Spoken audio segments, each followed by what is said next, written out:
अब हमें सोचना है कि इस आत्मा तत्व को पाने से हमारे अंदर सत्य का प्रकाश हुआ। सत्य हम इस मस्तिष्क से, ब्रेन से जानते हैं। जैसे श्री कृष्ण ने कहा है कि इसकी जड़ें आपके मस्तिष्क में, वो जड़ें जब खिल जाती हैं तो इसी ब्रेन में हम उसे जानते हैं।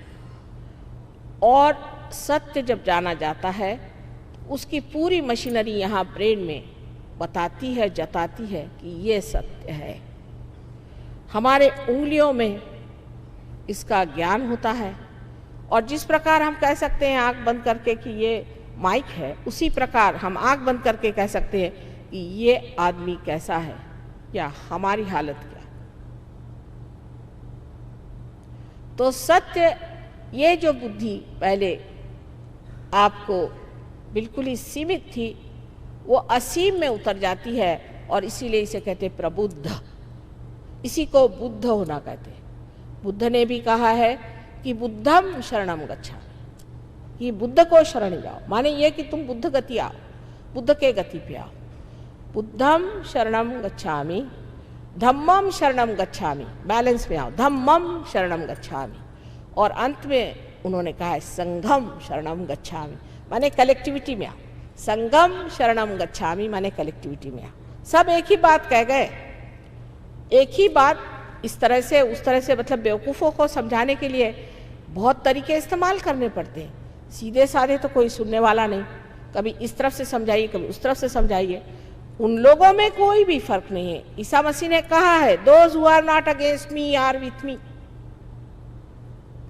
लेकिन ईसाइयों की खोपड़ी में बात नहीं आने वाली, क्योंकि वो तो सोचते हैं वो सीधे उठाकर विमान में आकाश में जाएंगे और वहां उनको बेनिडिक्टीन मिलेगा पीने के लिए।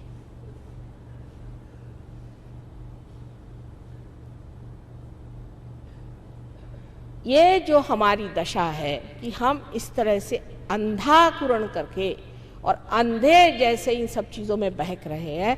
धर्म तो हमारे पेट में बैठा हुआ है, यहाँ पर धर्म है। इसकी 10 आपसे मैंने बताया वैलेंसीज है, और इससे जब आप च्युत हो जाते हैं तो आप अधर्मी हो जाते हैं, अमानव हो जाते हैं। लेकिन ये जब धर्म ठीक से बैठ जाता है तभी आपका उत्थान हो सकता है। तो आप सत्य को जानते हैं, सत्य को जानते हैं, आपका जो चित्त है वो आलोकित हो जाता है, तो आप चित्तमय हो जाते हैं। इसलिए आप सत्य चित्त हो जाते हैं और आपका हृदय आनंद से भर जाता है। सुख और दुख एक ही कॉइन के 2 हिस्से हैं। एक ही रुपया, एक तरफ राजा और एक तरफ लिखा हुआ, इसी प्रकार है, एक तरफ रोना और एक तरफ गाना। सुख और दुख एक ही साथ चलते। आज कोई आदमी सुख पे चढ़ा तो दुख में उतरेगा, फिर सुख पे चढ़ा फिर दुख में उतरेगा। आशा निराशा के इस झगड़े में ही मनुष्य झमेले में पड़ा रहता है। लेकिन आनंद एकमेव होता है, उसमें सुख और दुख का विभाजन नहीं। आनंद में मनुष्य शांत चित्त होकर के सारी चीज को देखता है, जैसे कोई खेल हो रहा है, जैसे कोई नाटक हो रहा है। सब चीज को देखता है, और जो चीज बहुत ही भीषण भी लगती है उसे भी वो देखता है। और कारण कि वो देख सकता है साक्षी भाव से, वो उसे ठीक भी कर सकता है, उसका इंतजाम भी कर सकता है। और कारण कि वो एक महान आत्मा है, परमात्मा के सारे गण देवदूत आकर के उस चीज को इस तरह से समेट लेते हैं कि लोग पूछते हैं, अरे बाबा ये कौन था हमारे बीच में जिसने हमें बचाया। एक हमारी सहयोगिनी थी, वो एक बार राहुरी से आ रही थी और उनकी बस उल्टी, तो कहते हैं 3 बार गोल घूम के ज़मीन पे फिर से चारों पैर पे आ गए। सब लोग एकदम घबरा गए, बच्चे बच्चे थे सब घबरा गए। ड्राइवर घबरा के भाग गया और चाबी गाड़ी में थी। तो सब बिल्कुल जब देखा कि किसी को कोई चोट नहीं आई, कोई क्षति नहीं आई, सब हैरान। कहने लगे कि हमारे यहाँ कोई ना कोई साधु संत बैठा हुआ है, नहीं तो हो नहीं सकता, ये इतना बड़ा एक्सीडेंट और हमें किसी को चोट नहीं आई। तो देखने लगे तो मेरी अंगूठी पहने हुए थे, वहाँ महाराष्ट्र में तो लोग मुझे जानते हैं, हाँ आप ही हैं, आपके वजह से तो उन्हीं के पैर पे आने लगा। उनका मेरे पैर पे मत आई।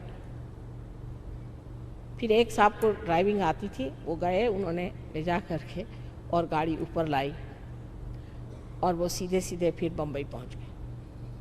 ऐसे अनेक अनेक चमत्कार आपको लोग बताएंगे जिसकी कोई व्याख्या ही नहीं कर जाती। लेकिन ये चमत्कार ऐसे नहीं कि हाथ से अंगूठी निकाल के आपको दे दी या ऊपर से आपको बबूथी निकाल दी।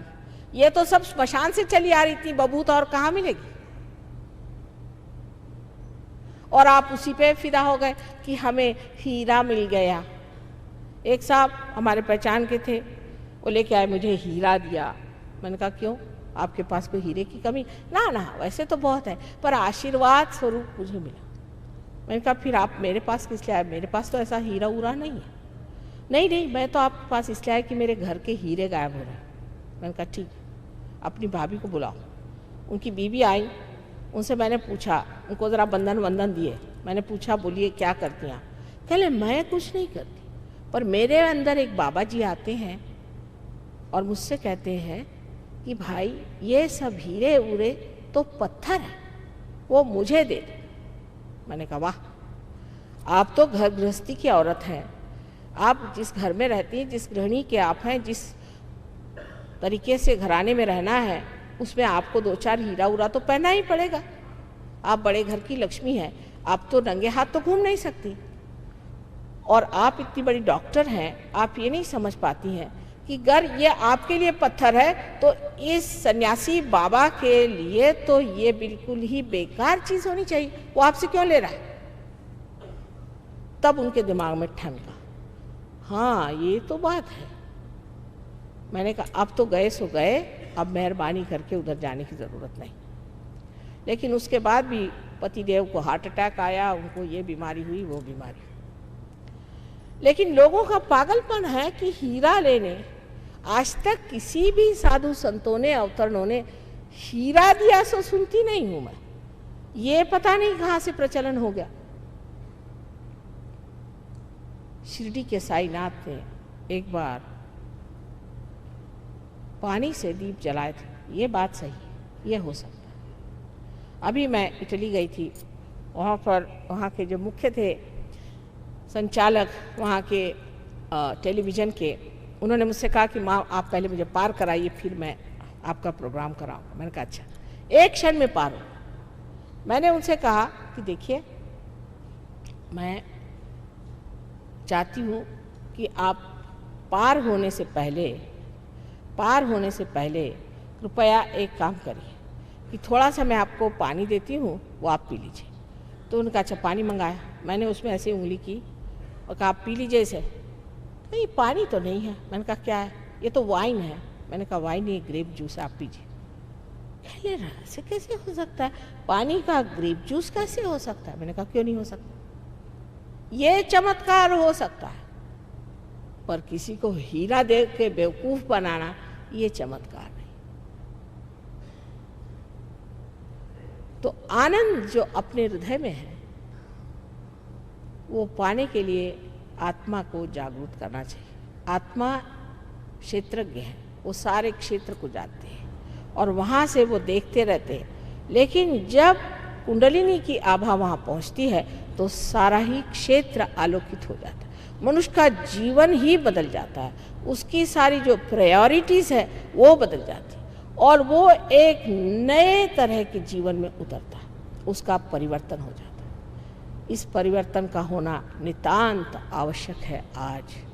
आज हम देख रहे हैं कि दुनिया में कोई भी चीज़ पकड़ी नहीं जाती। समझ ही नहीं आता कि ज़मीन है कहाँ, हम कहाँ खड़े हैं। ये ज़मीन आपकी आत्मा है जिसे आपको खोजना है और पाना है, और पाने के बाद उसमें स्थित होना है।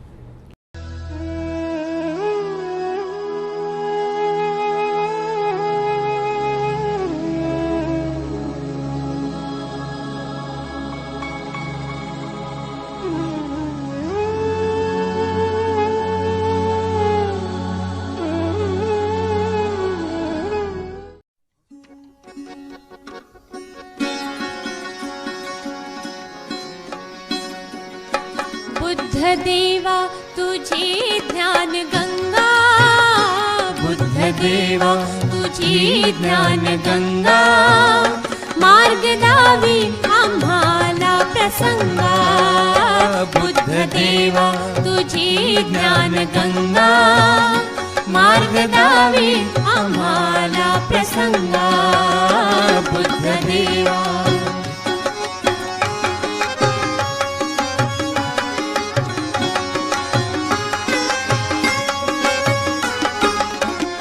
रंजले गाजले जीव सारे, दुःख त्यांच्याच वाट्यास कारे.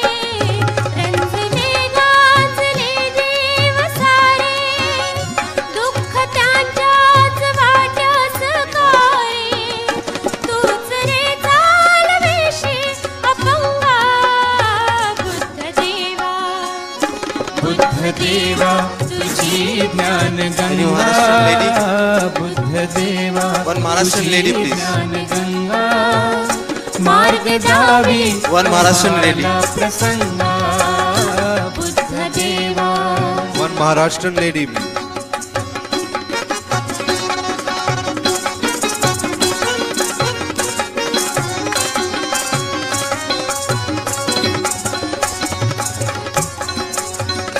जीवनाच्या सुखाला तजुनी, बोधिसत्वात जाशी मिळवणी.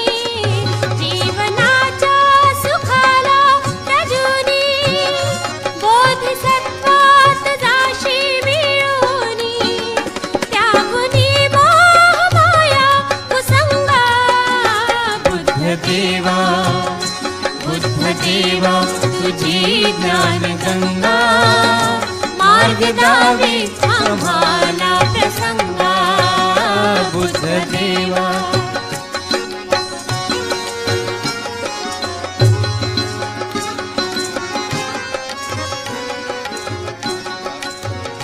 बुद्ध धम्मास संघास आम्ही, शरण जातो तुझे सर्व प्रेमी. बुद्ध धम्मास संघास आम्ही, शरण जातो तुझे सर्व प्रेमी.